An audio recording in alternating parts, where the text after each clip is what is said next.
In the humid skies above the Java Sea, Indonesia's F-16s and America's F-18 Super Hornets took flight for a joint training mission, precision, partnership, and peace in motion. But within minutes, radar operators detected something else. A silent aircraft moving beyond known flight patterns, vanishing and reappearing as if testing both sides. Communications grew terse, formations tightened, and what began as a friendly exercise turned into a high-stakes confrontation neither nation expected.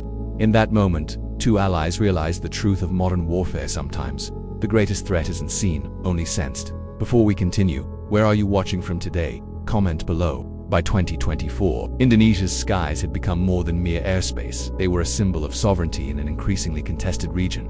The Indonesian Air Force, or TNIO, had spent the past decade upgrading its F-16 fleet to the Block 52ID standard, a modernization effort that gave the nation credible air defense capability across its vast archipelago. The United States, meanwhile, sought stronger regional partnerships to counter rising instability in the South China Sea, where Chinese aircraft and maritime patrols were pushing deeper into Southeast Asian territory. Against this backdrop, the joint exercise between Indonesia and the US Navy was more than routine cooperation. It was a statement. The F-18 Super Hornets from the USS Carl Vinson represented not only advanced American air power but also Washington's enduring presence in the Indo-Pacific for Jakarta. The drills were a delicate balance. Strengthen ties with a superpower without compromising its independent foreign policy. As the exercise began, both sides aimed for precision and partnership. But beneath the formal coordination and friendly radio chatter, there lingered a quiet awareness that in the modern Indo-Pacific, even training could turn into confrontation without warning. The operation, codenamed Ilang Shield 24, unfolded from Rosman Nurjadin Air Base in Pekanbaru. On paper, it was straightforward mixed air-to-air drills, interception simulations, and coordinated strike formations between Indonesia's F-16s and the US Navy's F-18 Super Hornets. Yet beneath the formality, each side was quietly studying the other. The Americans observed how Indonesia's pilots maneuvered their upgraded Falcons agile, disciplined, and adaptive.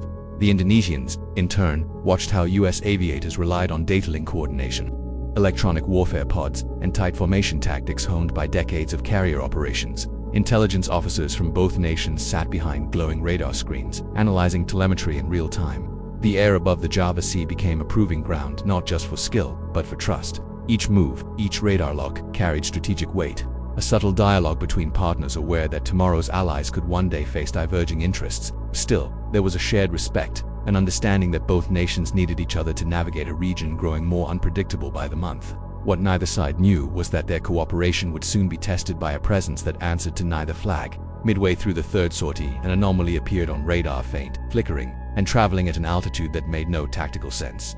At first, the US controllers aboard the Carl Vinson dismissed it as electronic clutter, but when Indonesian ground radar in Pontianak registered the same signature seconds later, the mood changed. Both sides halted mock engagements to cross-check data, only to find the contact moving independently, steady, deliberate, and silent. Its radar cross-section was impossibly small, suggesting either advanced stealth technology or a reconnaissance drone with next-generation jamming capability. The joint communications channel filled with coded exchanges, as both air forces scrambled to verify that the craft wasn't one of their own. For the Indonesian pilots, trained to respect the fine line between vigilance and provocation, the uncertainty gnawed. For the Americans, accustomed to technological dominance, the idea of being watched unsettled them. Commanders on both sides ordered visual confirmation, but the skies yielded nothing. No silhouette, no reflection, only the hum of jet engines and the rising pulse of uncertainty.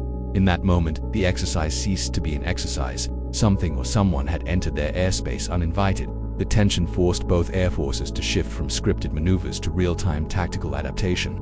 Indonesia's F-16CD Block 52ID is fitted with an APG-68 V9 radar and AIM-120 CAM-RMS, relied on agile close-combat tactics honed for defensive operations. In contrast, the US Navy's F-18EF Super Hornets brought superior sensor fusion, AIM-9X missiles, and networked target sharing via Link 16, an ecosystem built for dominance through coordination. When the unidentified contact reappeared briefly, the Americans activated their ALQ-21 for electronic countermeasures while Indonesia's pilots tightened formation. Using radar sweeps in alternating patterns to maximize coverage, data feeds flickered between command centers, trying to triangulate the object's path. Yet the mysterious signal behaved unpredictably, vanishing when targeted, re-emerging miles away in seconds beyond known drone or aircraft capabilities. Analysts speculated it might be a high-altitude stealth reconnaissance drone, possibly Chinese, possibly experimental, but neither side could confirm. Both commanders issued the same silent order: maintain posture, hold fire, stay alert. For the first time in years, Indonesian and American pilots shared the same quiet realization: their systems, though advanced, were not invincible. And whoever controlled that unseen craft knew it. Moments before an intercept could be authorized, the unidentified contact vanished completely. Radar screens cleared as if wiped clean, leaving behind only the hum of idle frequencies. Commanders on both sides called a temporary stand-down, officially citing data link interference caused by tropical weather. No one believed it.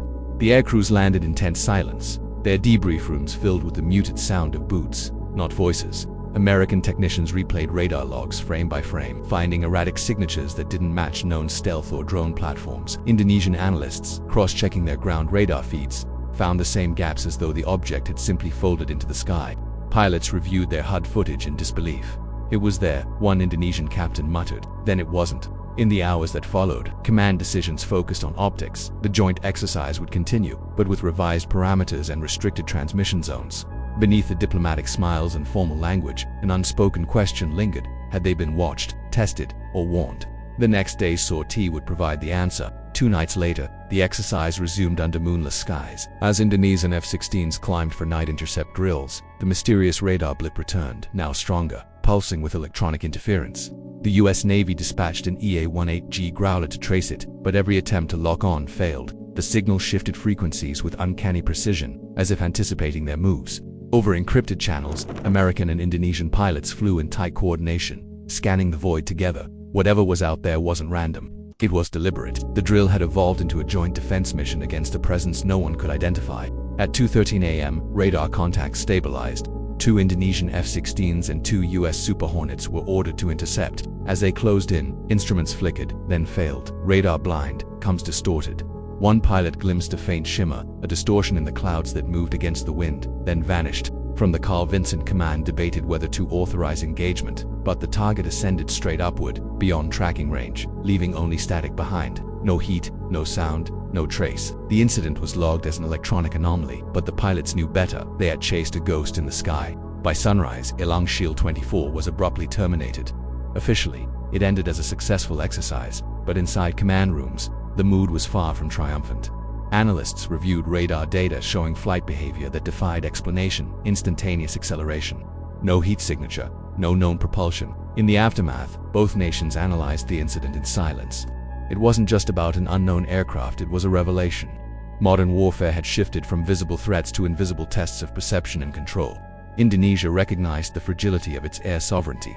The US acknowledged that even advanced systems could be blinded. The event proved that air dominance now depended on data, cooperation, and trust. In an age of stealth and electronic warfare, the greatest weapon was uncertainty itself, and over the Java Sea, that uncertainty had briefly taken form and vanished into the clouds. In the months that followed, Indonesia accelerated its fighter modernization, securing Rafales and deepening ties in the KF-21 program. The US strengthened data link integration, quietly expanding surveillance coverage across Southeast Asia. Yet the mysterious contact remained unsolved, its presence haunting every radar operator who'd seen it. Was it foreign technology, or something entirely new? No report could say. What lingered was the lesson: air dominance is no longer about who flies higher, but who can remain unseen. Somewhere beyond the Java Sea, that truth still echoes, silent, persistent, and waiting to be tested again.